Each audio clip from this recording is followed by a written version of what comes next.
Pat Freiermuth suffered a setback today. We're expecting Diontae Johnson to return from IR.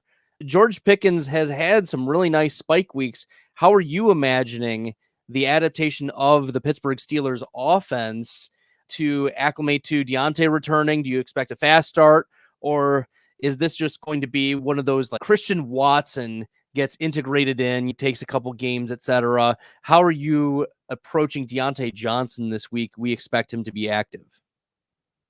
Yeah, so adaptation in a Matt Canada offense may be a stretch to expect.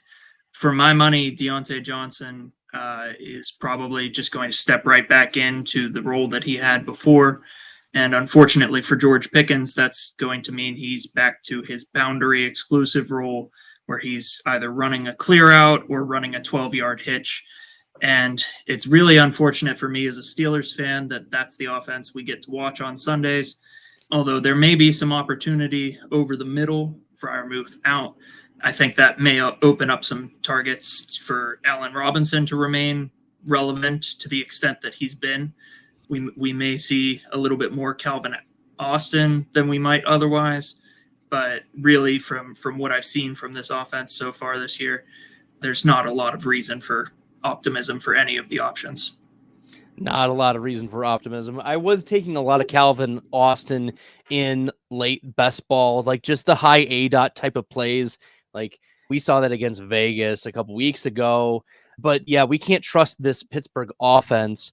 And right now, Diontae Johnson is my wide receiver 32.